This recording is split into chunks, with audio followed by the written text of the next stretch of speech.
Hello everyone. Welcome to Virendra Academy. आप सभी का वीरेंद्र एकेडमी के ऑफिशियल चैनल पे हार्दिक स्वागत और अभिनंदन है। जैसा कि आप सभी को विदित है, हमने सीटी 10+2 और आसन पुलिस के लिए फाउंडेशन बैच स्टार्ट कर रखा है, जिसमें विज्ञान के अंदर अपने प्रकाश की क्लास है। आपको पता है कि हमारी क्लासें हैं वो पूरी कंप्लीट थ्योरी और कॉन्सेप्ट के ऊपर होती है। ठीक है, तो अपन थ्योरी और कॉन्सेप्ट को क्लियर करते हुए अपन आगे बढ़ने वाले हैं। बाकी सब आप देखोगे तो सभी आपको एमसीक्यू वगैरह पढ़ाते रहते हैं, लेकिन मैं आपको पूरी थ्योरी एकदम कॉन्सेप्ट के साथ समझाऊंगा, ताकि कोई भी पीवाईक्यू कोई भी एमसीक्यू आपके सामने आए तो आप उसको आसानी से हल कर सको। ठीक है, लेकिन एक चीज ध्यान रखना, मैं जो आपको पढ़ा रहा हूँ उसकी हर एक लाइन को अच्छे से दिमाग में बिठा लीजिए, क्योंकि हर एक लाइन से कैसे भी घुमा करके आपसे प्रश्न पूछा जा सकता है। ठीक है, तो कल की क्लास के अंदर अपने प्रकाश के परावर्तन और अपवर्तन की घटना के बारे में देख लिए। आज अपन देखने वाले हैं दर्पण और लेंस के बारे में, क्योंकि आपको पता है दर्पण है तो दर्पण के द्वारा परावर्तन की घटना होती है। ठीक है, और जो लेंस है उसके द्वारा अपवर्तन की घटना होती है। ठीक है, तो दोनों के बारे में आज अपन देखेंगे। सबसे पहले अपन बात करें दर्पण की। ठीक है, तो दर्पण है वो परावर्तन और प्रतिबिंब के ऊपर कार्य करता है। दर्पण है वो प्रतिबिंब बनाता है, और दर्पण के अंदर परावर्तन की घटना होती है। परावर्तन क्या होता है रे? परावर्तन जब कोई प्रकाश किरण एक माध्यम से किसी सतह पे आपतित होती है तो वह उस सतह से परावर्तित होकर उसी माध्यम में पुनः लौट जाती है। इस घटना को क्या बोलते हैं? इस घटना को बोलते हैं परावर्तन। ठीक है, इस घटना को बोलते हैं परावर्तन, और परावर्तन के सिद्धांत अपन पढ़ रहे हैं। ठीक है, तो देखो दर्पण है वो दो प्रकार के प्रतिबिंब बनाता है। एक आपका वास्तविक प्रतिबिंब होता है, ठीक है, और एक होता है आभासी प्रतिबिंब। आभासी का मतलब कि आपको आभास हो रहा है। ठीक है, तो देखो परावर्तित किरणें आपस में एक बिंदु पे मिलती है। परावर्तित किरणें होती है वो आपस में एक बिंदु पर मिलती है। ठीक है, और इसे अपन पर्दे पर प्राप्त कर सकते हैं, और ये सदैव उल्टे बनते ही प्रतिबिंब। कोई भी दर्पण है, जब कोई वस्तु इस दर्पण में दिखेगी, ठीक है, तो इसका जो प्रतिबिंब है वो किसी एक स्थान पे बनेगा। वो किसी एक स्थान पे वो प्रतिबिंब बनने वाला है। जैसे यहाँ पे प्रतिबिंब बन गया, और इस प्रतिबिंब को अपन पर्दे पर प्राप्त कर सकते हैं, और सदैव उल्टे प्रतिबिंब ही बनेंगे। आभासी प्रतिबिंब कौन से होते हैं? जिनमें किरणें वास्तव में मिलती नहीं है। जैसे जो प्रकाश किरणें, अपवर्तित किरण और परावर्तित किरण, ये आपस में नहीं मिलेगी, केवल आगे पीछे मतलब केवल पीछे बढ़ाने पर मिलती हुई प्रतीत होती है। जब अपन पीछे बढ़ाते हैं, जैसे कि ये दर्पण है, यहाँ पे वस्तु है, ठीक है, यहाँ पे प्रकाश किरण निकली, आपतित किरण परावर्तित होकर इधर चली गई, एक किरण इधर से इधर आ गई। ठीक है, आप देखो ये तो आपस में नहीं मिल रही, लेकिन इसको अपन ऐसे पीछे बढ़ाए तो ये मिलती हुई प्रतीत होती है। ठीक है, प्रतीत होती है मतलब आभास होता है। तो ऐसे प्रतिबिंबों को अपन क्या बोलेंगे? आभासी प्रतिबिंब बोलेंगे। और आभासी प्रतिबिंब सदैव कैसे बनते हैं? सीधे। तो याद रखना, वास्तविक प्रतिबिंब वो हमेशा उल्टे बनते हैं।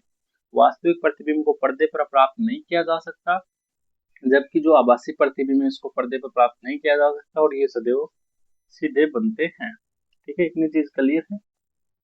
चलिए, अब बात करते हैं अपन समतल दर्पण की। वो तो प्रतिबिंब की बात हो गई थी, ये तो प्रतिबिंब ही देख लिया। अब बात करते हैं अपन समतल दर्पण के बारे में। ठीक है, तो समतल दर्पण क्या होता है? एक समतल कांच पर सिल्वर नाइट्रेट का लेपन किया जाता है। जैसे एक सिंपल कांच है, इसके एक साइड में किसका लेपन किया जाता है? सिल्वर नाइट्रेट का। तो याद रखना, समतल दर्पण बनाने के लिए समतल कांच पे किसका लेपन किया जाता है? सिल्वर नाइट्रेट का लेपन किया जाता है। ठीक है, इतनी चीज क्लियर हो गई। ठीक है, अब देखो समतल दर्पण का नियम क्या है। जैसे समतल दर्पण पे कोई वस्तु, आप जैसे शीशा है, शीशा क्या एक समतल दर्पण है। शीशे पे आप जितनी दूरी पे खड़े हो शीशे से, उतने ही दूरी पे आपको आपका प्रतिबिंब बनता हुआ दिखाई देगा। ठीक है, यानी कि क्या है कि आप जितनी दूरी पे समतल दर्पण से खड़े होंगे उतनी ही दूरी पे आपका प्रतिबिंब बनेगा। और प्रतिबिंब हमेशा कैसा बनता है? सीधा बनता है और आभासी बनता है। और सीधा और आभासी क्यों होता है? क्योंकि ये दर्पण के पीछे बन रहा है। दर्पण के पीछे बन रहा है, यानी कि वो आभासी प्रतिबिंब है, लेकिन वो क्या है? एकदम सीधा है। लेकिन समतल दर्पण में क्या होता है? आपका बायां भाग तो दायां दिखाई देगा, और आपका जो दायां भाग है वो बायां दिखाई देगा। ठीक है, अब देखो स्वयं का अगर आपको पूरा प्रतिबिंब देखना है, तो आपका जो दर्पण है वो व्यक्ति की आधी लंबाई से क्या होना चाहिए, बड़ा होना चाहिए। या तो व्यक्ति की आधी लंबाई के बराबर होना चाहिए, या दर्पण है वो व्यक्ति की आधी लंबाई से बड़ा होना चाहिए, तभी आपको खुद का पूरा प्रतिबिंब देखने को मिलेगा। ठीक है। यदि आपको दर्पण में पीछे की पूरी दीवार देखनी है, तो दीवार का जो 1/3 भाग है, उससे बड़ा क्या होना चाहिए, आपका दर्पण होना चाहिए। ठीक है, तभी आप देख सकते हो। तो प्रश्न आ जाए, व्यक्ति की आधी लंबाई या फिर व्यक्ति का पूरा प्रतिबिंब देखने के लिए दर्पण की लंबाई कितनी होनी चाहिए, तो व्यक्ति की आधी लंबाई से अधिक होनी चाहिए या फिर बराबर होनी चाहिए। कोई दीवार देखने के लिए, पूरी दीवार देखने के लिए दीवार की 1/3 की लंबाई से बड़ा होना चाहिए। ठीक है। नेक्स्ट देखो, नेक्स्ट अब देखो, दर्पण में वो अनंत प्रतिबिंब बनते हैं। ठीक है, आपने पढ़ा होगा अनंत प्रतिबिंब, कई वास्तविक होते हैं, कई आभासी होते हैं। इनके बारे में अपन देखते हैं, इसके बारे में अपन देखते हैं। अब देखो, इसमें क्या होता है कि जब कोई दो दर्पण है, मान लो कि ये दो दर्पण है, ठीक है, ये किसी कोण पे रखे हो, मान लो कि 50 डिग्री पे रख दिए।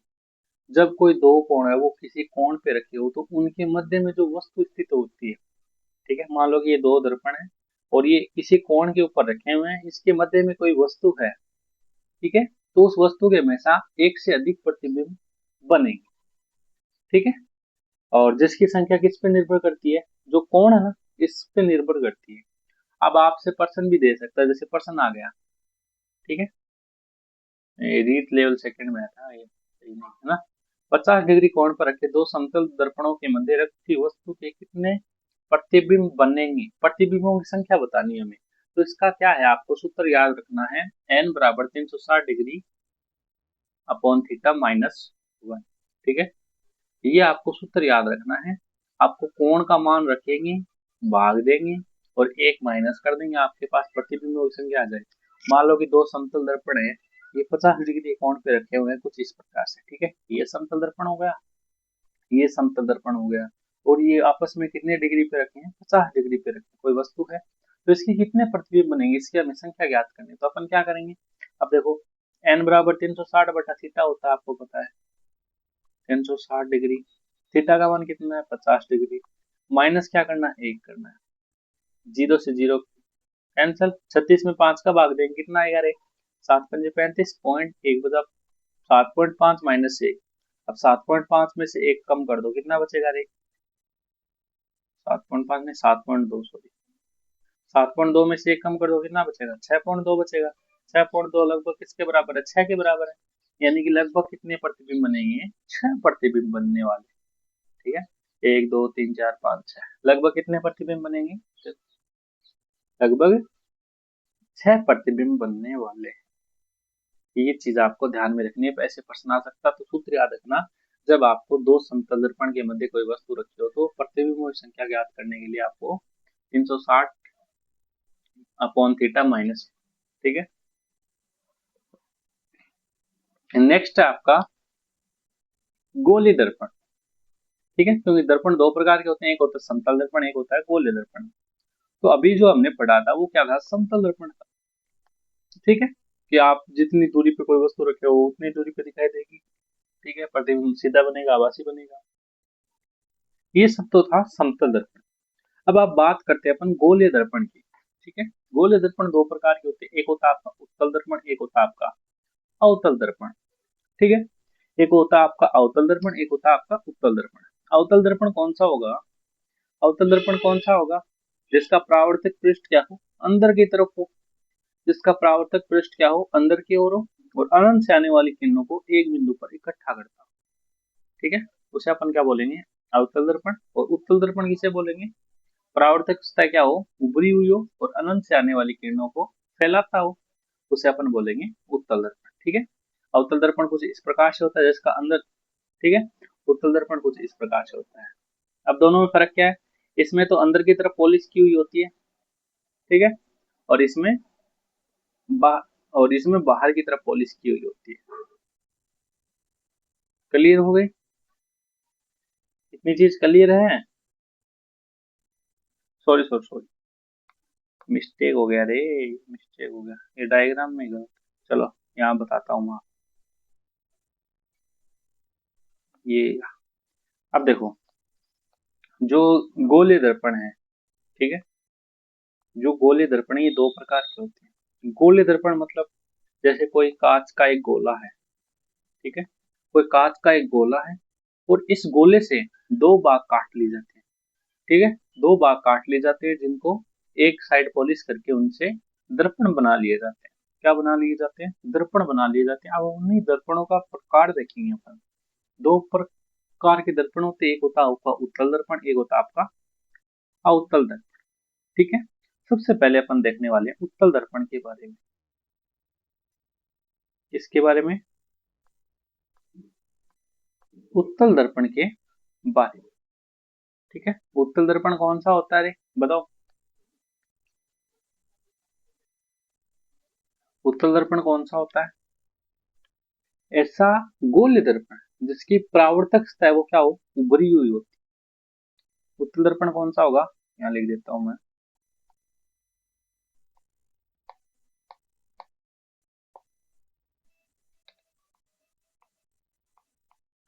जिसका परावर्तक पृष्ठ या सतह उभरी हुई हो, उभरी हुई हो, ठीक है। जिसका परावर्तक पृष्ठ उभरा हुआ हो, मतलब जिसको जो उभरी हुई सतह है ना, ये किसका कार्य करेगी, परावर्तक पृष्ठ का कार्य करेगी, ठीक है। किसका कार्य करेगी, परावर्तक पृष्ठ का कार्य करेगी। और इसमें लगभग आभासी प्रतिबिंब और सीधे प्रतिबिंब बनते हैं, ठीक है। और जो आपका उत्तल दर्पण है, ये एक प्रकार का कौन सा दर्पण है, ये एक प्रकार का अपसारी, ठीक है। किस प्रकार का दर्पण है ये, अपसारी दर्पण है, ठीक है। किस प्रकार का दर्पण होता है, अपसारी दर्पण होता है। अब देखो, ये बात बताने से पहले मैं आपको कुछ चीजें बता देता हूँ, ठीक है। कुछ चीजें मैं आपको बता देता हूँ यहाँ पे। मान लो कि कोई दर्पण है कुछ इस प्रकार से, ठीक है। ये मान लो कि एक दर्पण है।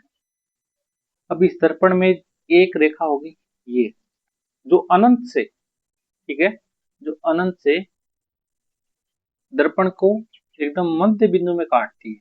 जिस बिंदु पे काटेगी ये क्या होगा, इस दर्पण का ध्रुव होगा, जिसे पी से दर्शाते हैं, ठीक है, पोल। इतनी चीज क्लियर है। अब देखो, जिस गोले से हमने इस दर्पण को काटा है, उस गोले का जो केंद्र है, उस केंद्र को अपन क्या बोलेंगे, उस केंद्र को अपन बोलेंगे वक्रता केंद्र। क्या बोलेंगे, गोले को वक्रता केंद्र बोलेंगे, जिसको सी से दर्शाएंगे, ठीक है। अब देखो, ये हो गया इसका वक्रता केंद्र। अब अनंत से आने वाली प्रकाश किरणें हैं, वो सॉरी, वक्रता केंद्र और ध्रुव के मध्य जो ये रेखा है, ठीक है, जो मध्य से रेखा गुजरती है, इस रेखा को क्या बोलते हैं, इस रेखा को बोलते हैं मुख्य एक्स, मुख्य एक्स, ठीक है। अब अनंत से आने वाली प्रकाश किरणें वो परावर्तन के पश्चात हमेशा मुख्य अक्ष को जिस बिंदु पे काटेगी, उस बिंदु को अपन क्या बोलेंगे, उस बिंदु को अपन बोलेंगे फोकस बिंदु। क्या बोलेंगे, फोकस बिंदु, ठीक है, फोकस बिंदु। इतनी चीज याद रख लोगे। बाकी फोकस बिंदु हो गया। अब देखो, अब यहाँ पे ध्यान दो कि जो फोकस बिंदु और ध्रुव के मध्य की दूरी है, इस दूरी को क्या क्या बोलेंगे अपन, फोकस दूरी। ये चीजें आगे काम आएगी जब अपन प्रश्नों को हल करेंगे, प्रतिबिंब निर्माण करेंगे, ठीक है। तो फोकस बिंदु तथा ध्रुव के मध्य की दूरी को अपन बोलते हैं फोकस दूरी, ठीक है। और एक होती है आपकी वक्रता त्रिज्या। तो वक्रता केंद्र और ध्रुव के मध्य की दूरी को अपन क्या बोलेंगे, वक्रता त्रिज्या, वक्रता त्रिज्या। वक्रता त्रिज्या को कैपिटल आर से दर्शाते हैं, फोकस दूरी को स्मॉल एफ से दर्शाते हैं, ठीक है। और एक संबंध होता है कि जो आपकी फोकस दूरी है वो हमेशा क्या होगी, वक्रता त्रिज्या की आधी होगी। यानी कि जो वक्रता त्रिज्या है वो हमेशा फोकस दूरी की क्या होगी, दो गुनी होगी, आर बराबर 2 है, ठीक है। तो आपसे प्रश्न पूछ लिया जाए कि दर्पण के अंदर वक्रता त्रिज्या तथा फोकस दूरी के मध्य संबंध बताओ, तो वो संबंध क्या है, ये है, ठीक है। इतनी चीज क्लियर हो गई।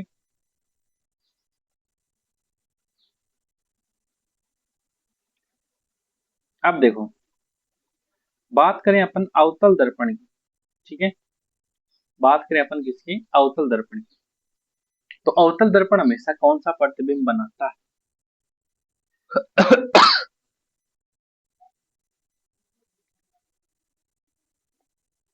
चलो,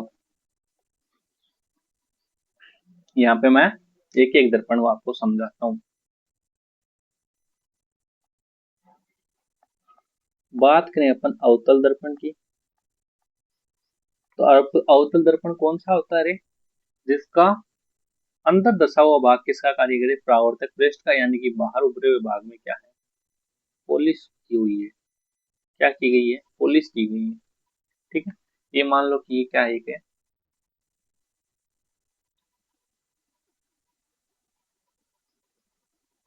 यार,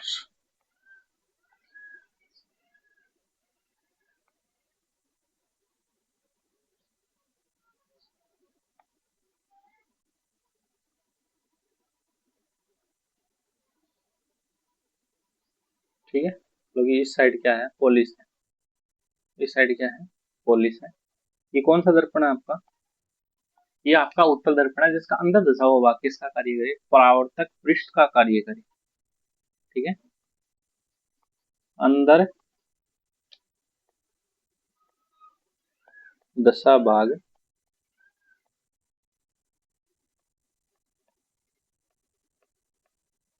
परावर्तक पृष्ठ का कार्य करे, उसे अपन क्या बोलेंगे, उसे अपन बोलेंगे अवतल दर्पण। ठीक है, इतनी चीज क्लियर हो गई। अवतल दर्पण होता है वो एक अभिसारी दर्पण है, अवतल दर्पण है वो एक क्या है, अभिसारी दर्पण है। अब अभिसारी क्यों है, इसका मतलब मैं आपको समझाऊंगा। ठीक है, तो मैंने आपको पहले क्या बता दिया, फोकस बिंदु वो सब बता दिया मैंने, है ना। अब ये भी इसको बना लेते हैं थोड़ा।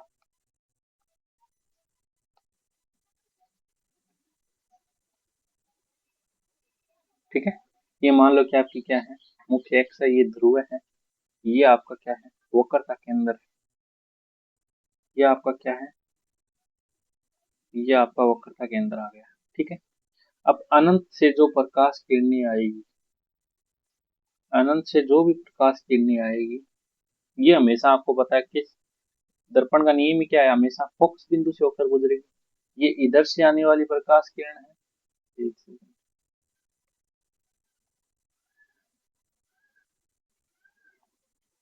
है ना, ये इधर से आने वाली प्रकाश किरण है, ये किस साइड से होकर गुजरेगी रे, ये हमेशा फोकस बिंदु से होकर गुजरेगी। ठीक है, तो ये भी फोकस बिंदु से होकर गुजरेगी, ये भी फोकस बिंदु से होकर गुजरेगी, ये भी फोकस बिंदु से होकर गुजरेगी, ये भी फोकस बिंदु से होकर गुजरेगी। ठीक है, तो ये नियम क्या है, दर्पण का प्रतिबिंब निर्माण का नियम है कि अनंत से आने वाली प्रकाश किरणें हैं वो फोकस बिंदु से होकर गुजरेगी। अनंत से आने वाली, ध्यान रखना, अनंत से आने वाली प्रकाश किरणें वो कहां से होकर गुजरेगी, कहां से गुजरेगी, अरे बोलो रे, फोकस बिंदु से होकर गुजरेगी। ये क्या आपका फोकस बिंदु है। ठीक है, अब ध्यान से देखो कि ये सभी जो किरणें हैं ये अनंत से आई, परावर्तन के पश्चात ये एक ही बिंदु पे क्या हो रही है, इकट्ठा हो रही है। ठीक है, एक ही बिंदु पे क्या हो रही है, इकट्ठा हो रही है। क्यों, क्योंकि ये क्या है, एक अभिसारी दर्पण। अभिसारी दर्पण का मतलब क्या है, अनंत से आने वाली प्रकाश किरणों को, अनंत से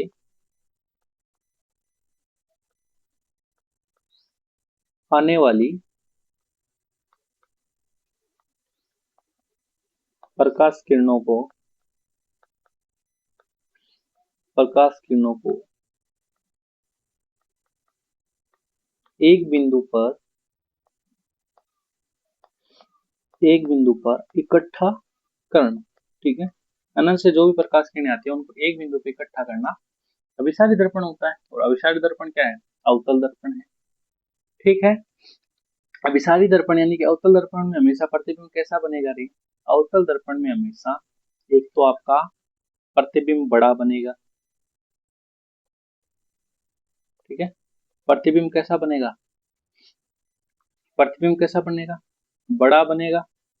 ठीक है, वह वास्तविक बनेगा। कैसा प्रतिबिंब बनेगा, वास्तविक प्रतिबिंब बनेगा। ठीक है, इतनी चीज क्लियर हो गई।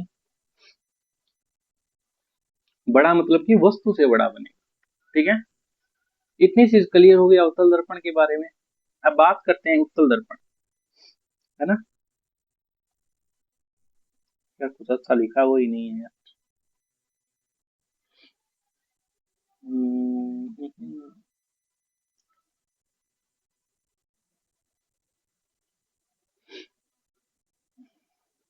चलो हाँ, उत्तल दर्पण क्या होता है रे। उत्तल दर्पण एक अपसारी दर्पण है। ठीक है, उत्तल दर्पण क्या है, एक अपसारी दर्पण है। इसको अपसारी अपसारी दर्पण क्यों बोलते हैं रे।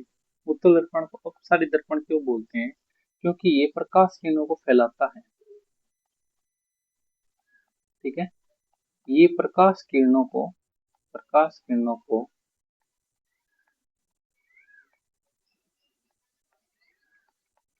फैलाता है।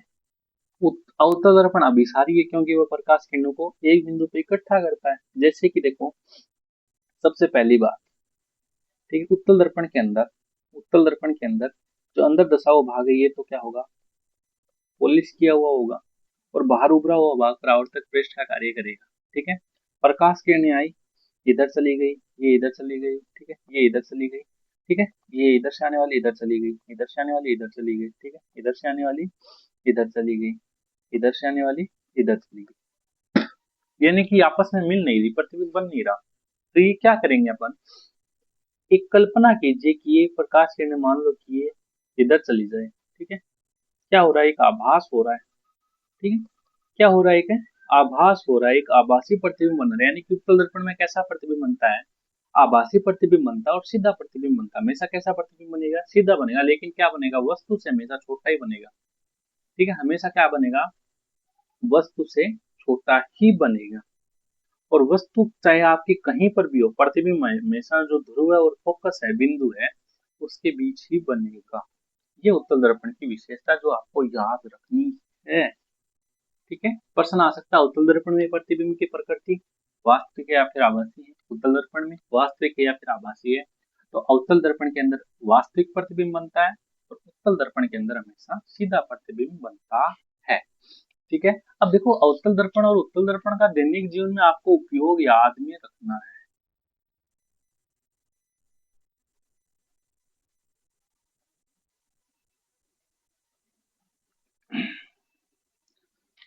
उससे पहले आपको एक चीज याद रखनी है। आपको क्या याद रखना है, यदि कोई वस्तु है, ठीक है, चार पांच स्थिति है जहाँ पे वस्तु की अलग अलग प्रकार है। जैसे कि वस्तु आपकी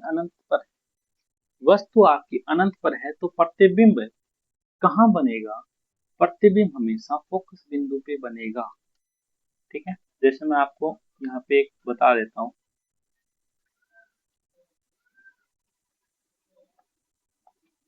ठीक है, मान लो कि कोई वस्तु क्या है, कोई वस्तु है वह अनंत पर है। ठीक है, कहाँ पर है, अनंत पर है। तो प्रतिबिंब हमेशा कहाँ बनेगा, प्रतिबिंब है वो फोकस बिंदु पे बनेगा, फोकस बिंदु पे बनेगा। प्रकृति क्या होगी, हमेशा वास्तविक प्रतिबिंब बनेगा, हमेशा वास्तविक प्रतिबिंब बनेगा, उल्टा बनेगा, वास्तविक प्रतिबिंब बनेगा और उल्टा बनेगा। ठीक है, यदि कोई वस्तु है वो अनंत व कहाँ हो, वक्रता केंद्र के मध्य हो, वक्रता केंद्र के मध्य स्थित हो, तो प्रतिबिंब कहाँ बनेगा, जो आपका प्रतिबिंब है वो 2f, सॉरी, जो आपका प्रतिबिंब है वो कहाँ बनेगा, वक्रता के अंदर C व F के मध्य बनेगा। ये याद रखना है कि कहाँ पे वस्तु हो तो कहाँ पे प्रतिबिंब बनेगा। ठीक है, और कैसा प्रतिबिंब बनेगा आपका, वास्तविक व उल्टा, वास्तविक व उल्टा। लेकिन वस्तु से क्या बनेगा, छोटा बनेगा, वस्तु से छोटा बनेगा, और इसमें भी क्या बनेगा, वस्तु से छोटा बनेगा। ठीक है, यदि कोई वस्तु है वो वक्रता के अंदर C पे है, तो आपका जो प्रतिबिंब है वो भी C पर बनेगा। ये वस्तु हो गया, ये प्रतिबिंब हो गया, है ना। सॉरी यार,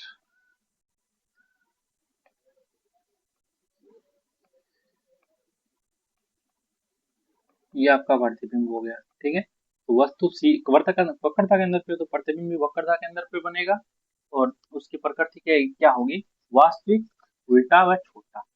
ठीक है। लेकिन यदि वक्रता केंद्र पे हो तो उसकी प्रकृति क्या होगी, वास्तविक होगा प्रतिबिंब। ठीक है। प्रतिबिंब उल्टा होगा, वस्तु से उल्टा दिखेगा, लेकिन वस्तु के बराबर होगा। ठीक है। जितनी साइज की वस्तु है उतने साइज का प्रतिबिंब बनेगा।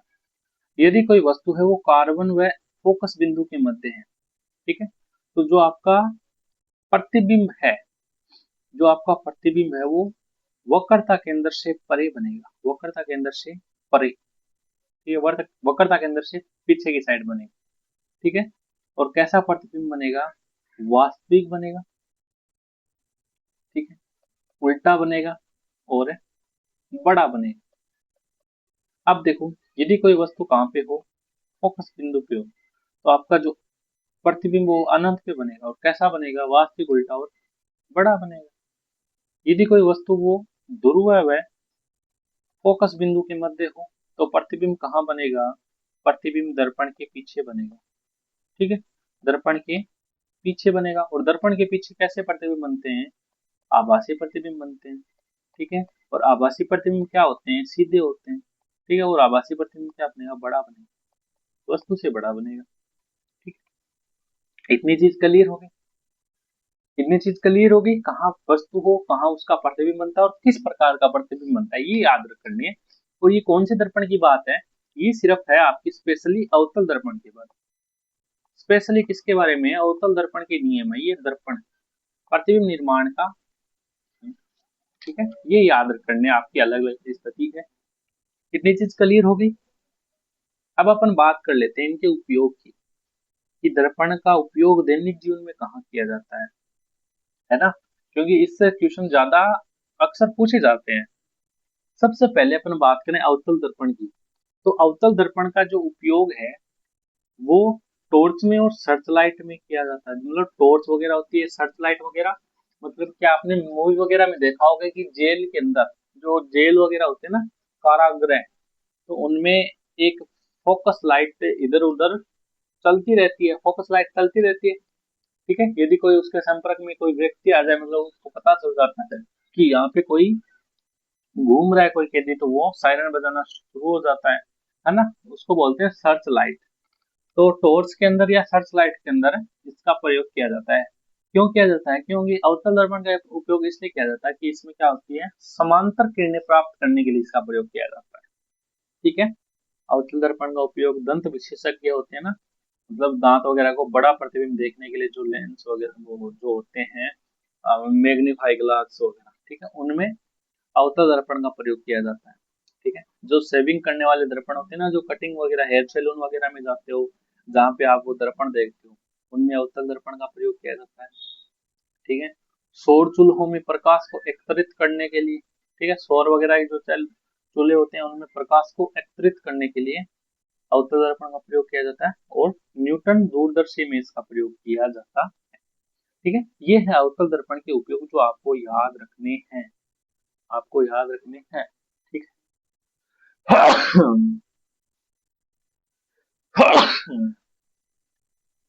इतनी चीज क्लियर हो गई।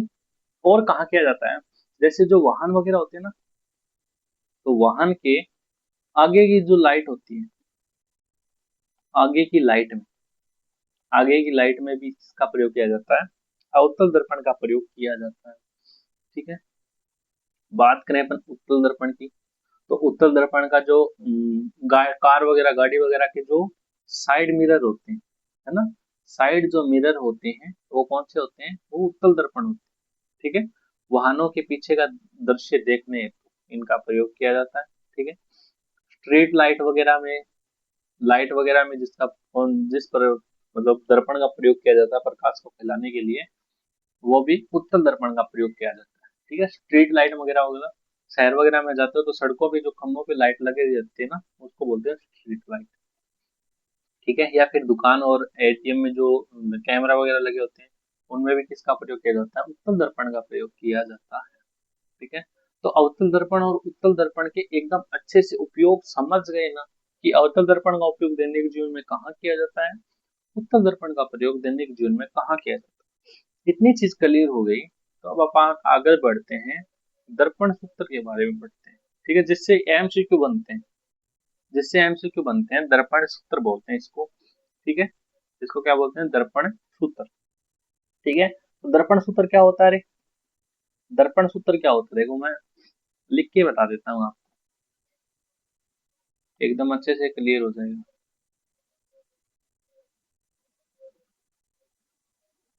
है ना? तो अब अपन पढ़ने वाले हैं दर्पण सूत्र के बारे में।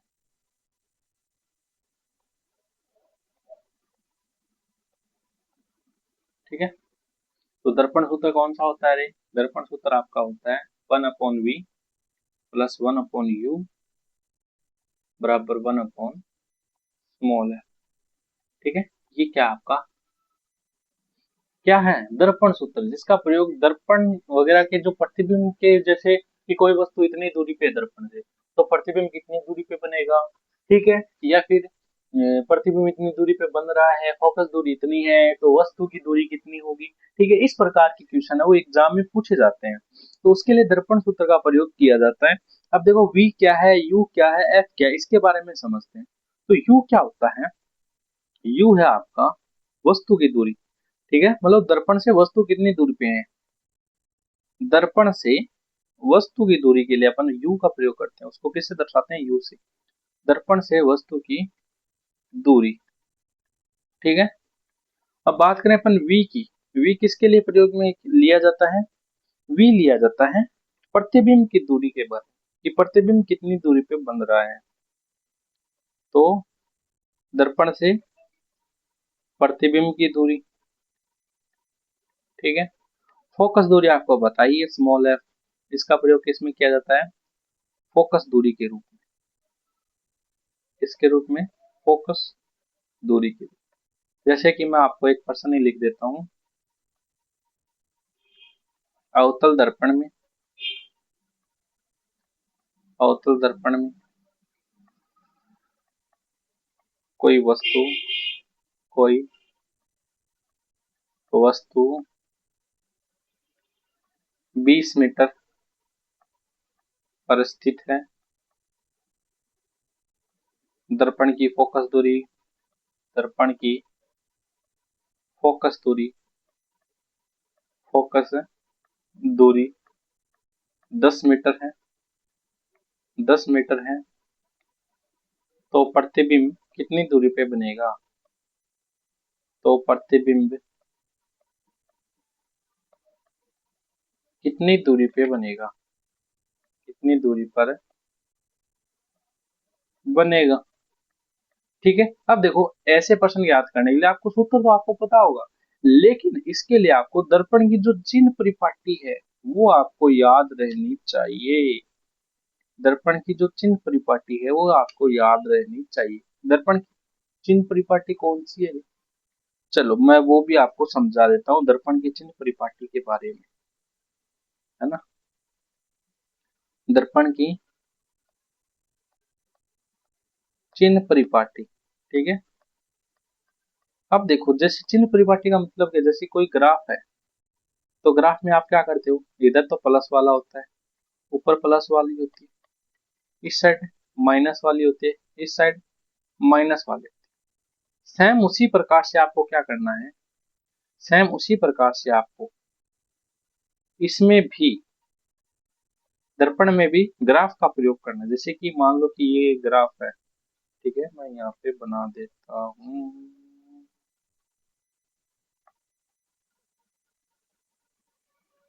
अरे यार,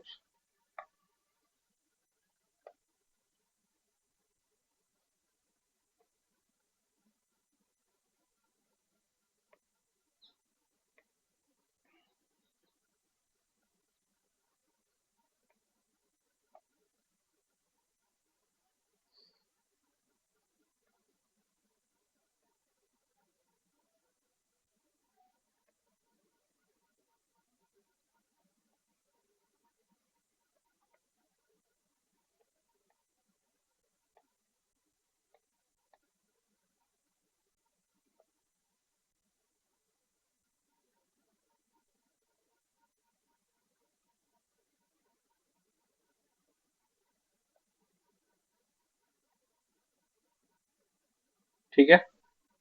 अब देखो मान लो कि ये क्या है, कि अवतल दर्पण है। अब देखो ग्राफ, जैसे ये इसका क्या होता है, आपको पता है ये इसका क्या होता है, ये इसका ध्रुव होता है ना। मान लो कि ये ग्राफ का मध्य रेखा हुई, ये आपको पता है मुख्य एक्स होती है, इसको इधर गुजार दी, ये अब क्या बन गया, एक ग्राफ बन गया है ना। यानी कि इसमें इधर जो प्रतिबिंब बनेगा उसको प्लस दूरी मापेंगे, इधर वाली को प्लस में मापेंगे, ठीक है, इधर वाले को माइनस में मापेंगे। यानी कि यहाँ पे अगर वक्रता के अंदर है, आपको वक्रता त्रिज्या या वक्रता दूरी या कोई वस्तु की दूरी है, वो हमेशा उसमें किसका ये प्रयोग करेंगे, माइनस का। और अवतल दर्पण में तो प्रतिबिंब भी कहाँ बनता है, इस साइड बनता है, यानी कि इस साइड बनेगा तो प्रतिबिंब भी किस में लेंगे अपन, माइनस में लेंगे। किस में लेंगे अपन, माइनस में लेंगे। फोकस दूरी भी किस में लेंगे, माइनस में लेंगे। यानी कि अवतल दर्पण के अंदर सारी चीजें किस में होगी, माइनस में होगी। ठीक है, तो अब इस प्रश्न को अपन कर लेते हैं। जैसे आपको यू दे रखा है, यानी कि वस्तु की दूरी कितनी दे रखी है, 20 मीटर। चिन्ह परिपाटी का उपयोग करेंगे तो -20 है ना। वी फोकस दूरी हमें ज्ञात करनी, सॉरी प्रतिबिंब दूरी हमें ज्ञात करनी है। फोकस दूरी कितनी है, 10, यानी कि चिन्ह परिपाटी के हिसाब से -10। अब अपन क्या कर देंगे रे, अब अपन सूत्र में रख देंगे। अब अपन सूत्र में रख देंगे ये मान, तो 1 अपॉन कितना रखेंगे, 1 अपॉन वी, यानी कि 1 अपॉन वी तो हमें ज्ञात करना है, प्लस 1 अपॉन यू, यू यानी कि -20, बराबर 1 अपॉन एफ, एफ कितना, -10 है ना। तो अब ये क्या हो जाएगा, 1 upon v minus 1 upon 20 minus, sorry बराबर -1/10, ये हो गया। अब देखो ये माइनस का, तो इसको इस साइड भेज देंगे तो ये प्लस में हो जाएगा, यानी कि 1/v बराबर क्या हो जाएगा, 1/20 माइनस 1/10 हो जाएगा। ठीक है, अब इसको और आगे सरल कर लेंगे, एलसीएम लेंगे, एलसीएम आ गया 20, एक माइनस 2 कितना आ गया, -1/20, -1/20 आ गया। 1 अपॉन वी बराबर, 1 अपॉन वी बराबर कितना आ गया, -1/20 आ गया। ठीक है, तो अब अपन इसको उल्टा करें तो v/1 होगा, ये क्या होगा, -20 होगा। माइनस किसके लिए प्रयोग करते हैं अपन, चिन्ह परिपाटी के लिए, यानी कि दूरी कितनी हो जाएगी, जो प्रतिबिंब है वो कितनी दूरी पे बनेगा आपका, 20 मीटर की दूरी पे आपका प्रतिबिंब बनेगा। ठीक है, तो इस प्रकार से चिन्ह परिपाटी का प्रयोग करते हुए हमें इन प्रश्नों को हल करना है।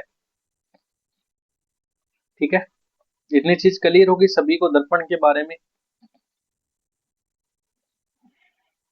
अब बात करते हैं अपन आवर्धन की, किसकी, आवर्धन की। आवर्धन क्या होता है, आवर्धन मतलब कि प्रतिबिंब की ऊंचाई और बिंब की ऊंचाई, प्रतिबिंब की ऊंचाई और बिंब यानी कि वस्तु की ऊंचाई, ठीक है, उसका अनुपात क्या कहलाता है, आवर्धन कहलाता है। कोई वस्तु का कितना आवर्धन है, ठीक है। अब देखो यदि आवर्धन माइनस में आ जाए तो प्रतिबिंब हमेशा कैसा बनेगा, प्रतिबिंब हमेशा बनेगा वास्तविक व उल्टा बनेगा। ठीक है, यदि ऋण आवर्धन ऋणात्मक सॉरी धनात्मक आ जाए तो आपका प्रतिबिंब आभासी होगा, सीधा होगा। ठीक है, अब देखो प्रश्न कैसे आते हैं इसके, है ना, प्रश्न नहीं दिया गया इसमें, प्रश्न नहीं दिया। चलो, आवर्धन का सूत्र क्या हो जाएगा रे, m बराबर -v/u, यानी कि प्रतिबिंब की दूरी और वस्तु की दूरी। इससे अपन आवर्धन ज्ञात कर सकते हैं, या फिर आवर्धन अपन ज्ञात कर सकते हैं h डैश, प्रतिबिंब की ऊंचाई या फिर वस्तु की ऊंचाई। ठीक है, यानी कि कितनी ऊंची कोई वस्तु है, 2 मीटर ऊंची एक वस्तु है, किसी दर्पण के सामने रखी हुई है, उसका आवर्धन ज्ञात करो, है ना, ज्ञात कर लोगे ऐसे। चलो, आवर्धन आगे भी लेंस वाले में अपन दोनों को एक साथ पढ़ लेंगे। तो ये दर्पण हमने पढ़ा, हमने कैसा पढ़ा, हमने समतल दर्पण पढ़ा, हमने अवतल दर्पण पढ़ा, हमने उत्तल दर्पण पढ़ा, है ना। समतल दर्पण में हमने क्या पढ़ा कि जो प्रतिबिंब है वो समान आकार का बनेगा और सीधा प्रतिबिंब बनेगा। ठीक है, लेकिन वो प्रतिबिंब क्या होगा, आपका आभासी प्रतिबिंब होगा। ठीक है, समझ गए। ऐसे दर्पण की वक्रता त्रिज्या अनंत होते, फोकस दूरी भी अनंत होती। अवतल दर्पण है, उसमें अवतल दर्पण एक तो अभिसारी दर्पण है, मतलब किरणों को एक बिंदु पे क्या करता है, अभिसारित करता है, इकट्ठा करता है। ठीक है, प्रतिबिंब है वो बड़ा भी बन सकता है और छोटा भी बन सकता है। ठीक है। हमेशा वास्तविक और आभासी दोनों प्रकार के प्रतिबिंब अवतल दर्पण बनाता है, क्योंकि एक स्थिति है जिसमें अवतल दर्पण में क्या बनने आभासी प्रतिबिंब बनता है, जब वस्तु कहाँ हो फोकस बिंदु तथा ध्रुव के मध्य कोई वस्तु होती है तो प्रतिबिंब हमेशा आपका आभासी ही बनेगा। ठीक है। अवतल दर्पण का उपयोग टॉर्च वगैरह में, जो डेंटिस्ट वगैरह होते हैं, सेविंग दर्पण वगैरह होते हैं, उनमें अवतल दर्पण का प्रयोग किया जाता है। ठीक है। बात करें अपन उत्तल दर्पण की, तो उत्तल दर्पण वो एक अपसारी दर्पण, अपसारी का मतलब ये प्रकाश किरणों को फैलाता है। प्रकाश किरणों को क्या करता है, अपसारित करता है, प्रकाश किरणों को फैलाता है। उत्तल दर्पण हमेशा सदैव छोटा प्रतिबिंब बनाएगा वस्तु से, सदैव आभासी और सीधा होगा, और इसका प्रयोग किया जाता है मतलब रियर व्यू, मतलब साइड के मिरर वगैरह में किया जाता है, स्ट्रीट लाइट में किया जाता है। ठीक है। और आपका दर्पण सूत्र क्या होता है, 1/v प्लस 1/u बराबर 1/f। ठीक है। ये दर्पण सूत्र है। अब आपसे पूछ लिया जाए कि वक्रता त्रिज्या तथा फोकस दूरी के मध्य संबंध, तो जो वक्रता त्रिज्या है वो हमेशा फोकस दूरी की क्या होती है, दुगुनी होती है, या फिर फोकस दूरी है वो वक्रता त्रिज्या की क्या होती है, आधी होती है। ठीक है। इससे भी रिलेटेड आपसे प्रश्न पूछे जा सकते हैं। इतनी चीजें सभी को क्लियर। चलिए, तो दर्पण तो आपका यहीं पे कंप्लीट होता है। अब बात करते हैं अपन लेंस की। लेंस क्या होता है, तो लेंस क्या है, एक पारदर्शी माध्यम है जिसके आर पार हम देख सकते हैं। लेंस के अपन आर पार देख सकते हैं आसानी से। ठीक है। और इसमें एक सतह क्या होती है, आपकी वक्रित होती है। क्या होती है, चाहे तो मान लो कि ये साइड, मान लो कि जैसे ये ऐसे वक्रित मतलब कि ऊपर उठी हुई। ठीक है। ये साइड हो या फिर वो वाली साइड हो, एक साइड आपकी क्या होगी, वक्रित होगी। ठीक है। जो हमारी आंखों के चश्मे होते हैं ना, आंखों के चश्मे से लेकर के जो मोबाइल के कैमरे वगैरह होते हैं, हर सभी में लेंस का प्रयोग किया जाता है, सभी में। है ना। अब देखो लेंस के बारे में पढ़ते हैं, लेंस की जादुई दुनिया को समझते हैं। सबसे पहली चीज, जब अपन किसी लेंस को द्रव में डुबा दे, जब अपन किसी लेंस को द्रव में डुबा दे तो क्या होगा, तो क्या होगा, तो क्या होगा, लेंस है उसका अपवर्तनांक कम होगा। कम हो जाए तो फोकस दूरी बढ़ जाती है, और लेकिन स्वभाव वही रहेगा। कौन सा, अभिसारी वाला। है ना। अभिसारी और अपसारी दो प्रकार के होते हैं। ये कौन सा लेंस है आपका, ये उत्तल लेंस है।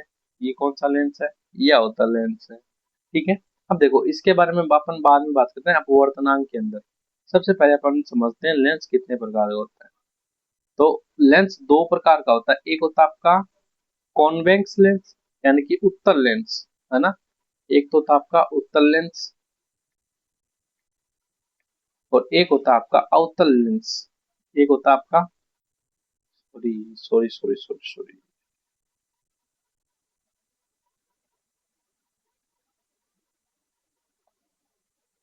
क्या यार, इन पीपीटी में गड़बड़ है क्या। चलो ये तो सही नहीं है, मैं बना ही देता हूँ। ठीक है। मैं समझा देता हूँ मैं किस लिए हूँ फिर।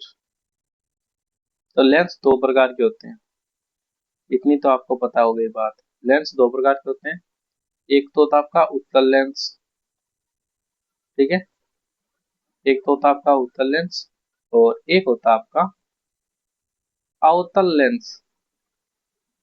अवतल लेंस।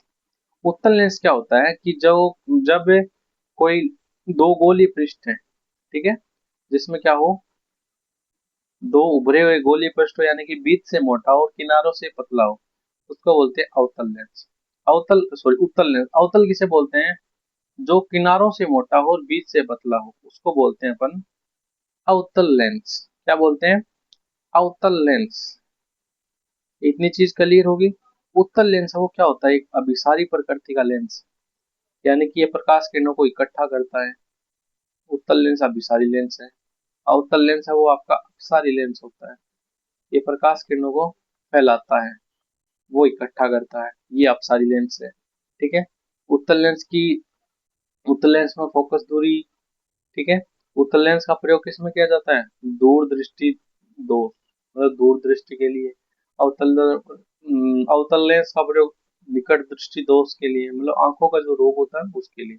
ठीक है, तो इसको अच्छे से अपन समझते हैं अब। अरे यार क्या समझे, क्या समझे अपन, क्या समझे, क्या समझे, क्या समझे, क्या समझे, क्या समझे, कुछ अच्छा नहीं लग रहा। पीपीटी नहीं बनाती आती रे मोहित तेरे को तो, इससे अच्छा मैं बना लेता है यार।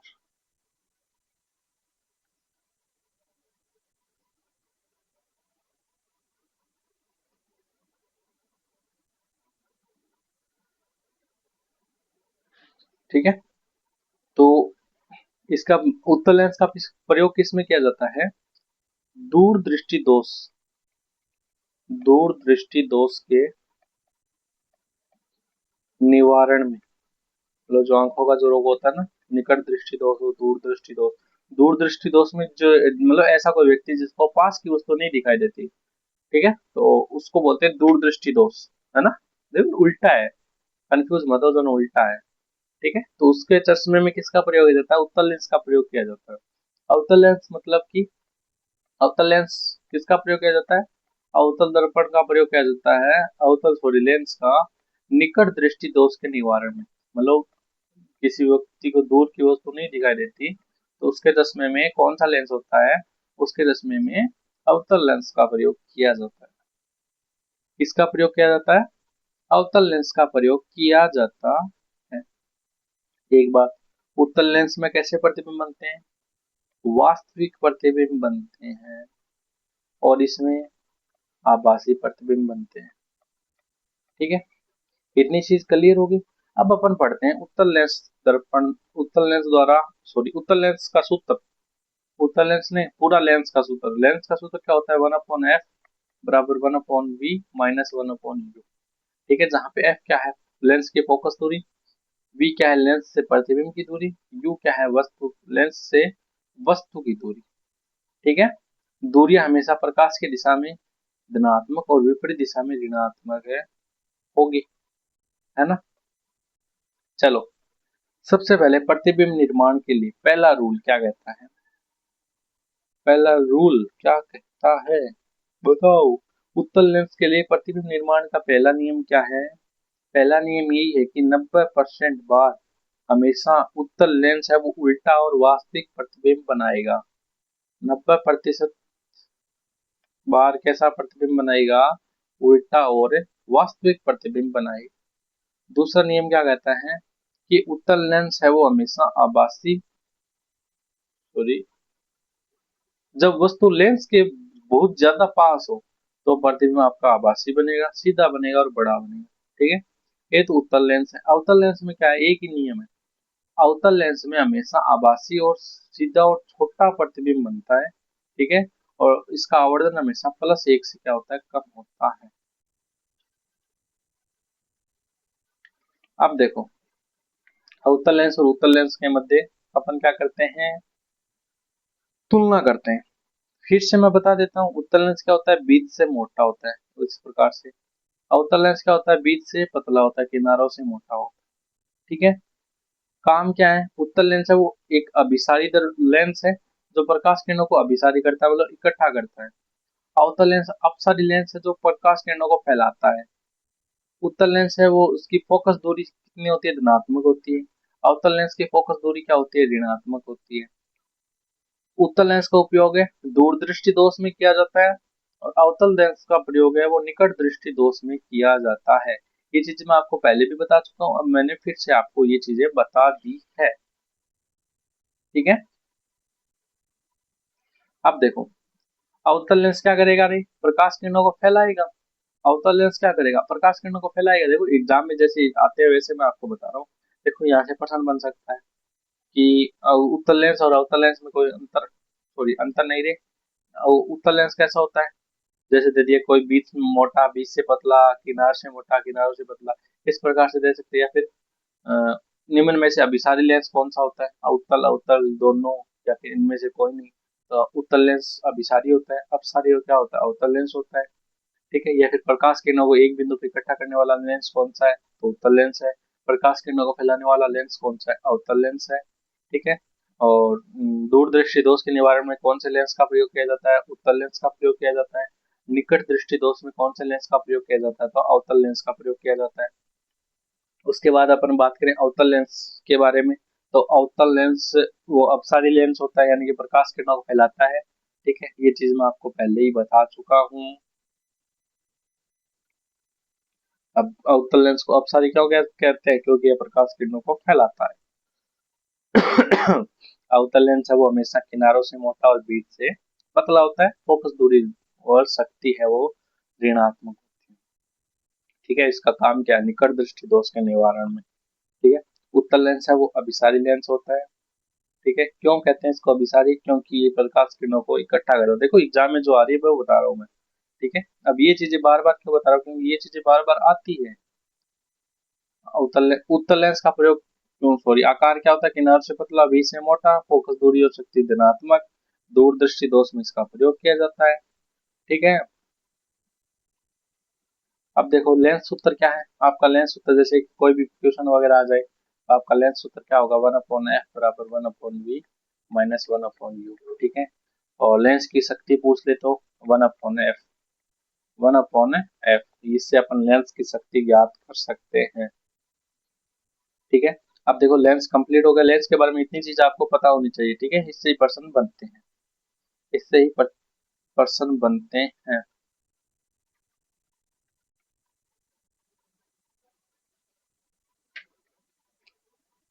चलिए पर्सन कर लेते हैं। सर, देखो पर्सन किस प्रकार से आते हैं कि समतल दर्पण में बना प्रतिबिंब कैसा होता है? समतल दर्पण में कैसा प्रतिबिंब बनता है? वास्तविक या उल्टा? आभासी और सीधा? वास्तविक और सीधा? आभासी या उल्टा? किस प्रकार का प्रतिबिंब मिलता है? समतल दर्पण में हमेशा आपका आभासी प्रतिबिंब बनेगा और सीधा प्रतिबिंब बनेगा। ये चीज मैं आपको पहले भी बता चुका हूँ। इतनी चीज क्लियर है सभी को? नेक्स्ट प्रश्न है, समतल दर्पण में वस्तु और प्रतिबिंब के बीच की दूरी होती है। समतल दर्पण के अंदर वस्तु और प्रतिबिंब के बीच की दूरी होती है। मान लो कि यह समतल दर्पण है तो एक नियम बताया था कि वस्तु जितनी दूरी पे होगी प्रतिबिंब भी उतनी ही दूरी पे बनेगा, प्रतिबिंब भी उतनी ही दूरी पे बनेगा। तो देखो वस्तु की दूरी की आधी वस्तु की दूरी के बराबर, हमेशा वस्तु की दूरी के बराबर ही प्रतिबिंब बनेगा समतल दर्पण के अंदर। अगला प्रश्न क्या है? दर्पण में प्रकाश के परावर्तन का नियम। तो प्रकाश के परावर्तन वाले नियम में मैंने बताया था कि जो आपतन कोण आई है वो परावर्तन कोण आर के हमेशा बराबर होता है। तो आपतन कोण किसके बराबर होगा? परावर्तन कोण। अब आप बात करें अपन आपतन कोण किसे कहते हैं? मान लो कि एक सतह है, इस पे कोई किरण आपतित हुई, यहाँ से परावर्तित होकर के पुनः इसी माध्यम में लौट गई। ठीक है, ठीक है, बीच में क्या होता है? अभिलंब होता है। तो अभिलंब के साथ आपतित किरण का बनाया गया कोण तो आपतन कोण कहलाता है, और अभिलंब के साथ परावर्तित किरण का बनाया गया कोण परावर्तन कोण कहलाता है। और परावर्तन का नियम क्या कहता है कि आपतन कोण आई है वो परावर्तन कोण आर के बराबर होता है। ठीक है, नेक्स्ट क्वेश्चन क्या है? सेविंग करने वाले दर्पण में कौन से दर्पण का प्रयोग किया जाता है? तो सेविंग में कौन से दर्पण का प्रयोग किया जाता है? जो हेयर सैलून वगैरह की शॉप वगैरह होती है उनमें किस प्रकार के दर्पण का प्रयोग किया जाता है बताओ? ठीक है, तो उनमें किस प्रकार के दर्पण का प्रयोग किया जाता है? उनमें अवतल दर्पण का प्रयोग किया जाता है। ठीक है, नेक्स्ट क्वेश्चन है आपका, वाहनों के पीछे का दृश्य देखने के लिए, मतलब गाड़ी वगैरह में जो पीछे का दृश्य देखने के लिए जो दर्पण लगे होते हैं वो कौन से दर्पण होते हैं? वो उत्तल दर्पण होते हैं। ठीक है, उत्तल दर्पण द्वारा प्रतिबिंब हमेशा कैसा बनता है? उत्तल दर्पण द्वारा हमेशा आभासी प्रतिबिंब बनेगा, सीधा प्रतिबिंब बनेगा और छोटा प्रतिबिंब बनेगा। नेक्स्ट क्वेश्चन क्या है? अवतल दर्पण की फोकस दूरी और वक्रता त्रिज्या में संबंध बताओ। तो अवतल दर्पण की फोकस दूरी और वक्रता त्रिज्या में संबंध क्या होता है कि जो वक्रता त्रिज्या वो फोकस दूरी की क्या होती है? दुगुनी होती है। वक्रता त्रिज्या फोकस दूरी की क्या होती है? दुगुनी, यानी कि r बराबर 2 है। लेंस की शक्ति का मात्रक, लेंस की शक्ति का मात्रक क्या होता है? डायप्टर होता है। ठीक है, डायप्टर, ये लेंस शक्ति का ऐसा ही मात्रक होता है। ठीक है, तो ये प्रश्न क्लियर है सभी को? प्रश्न सभी को क्लियर हो गए। तो इस प्रकार से प्रश्न आपके बनते हैं इस चैप्टर से, प्रकाश वाले चैप्टर से। इतने ज्यादा हार्ड भी नहीं आते तो इतने ज्यादा इजी भी नहीं आते, तो इतनी चीजें आपको ध्यान में रखनी है।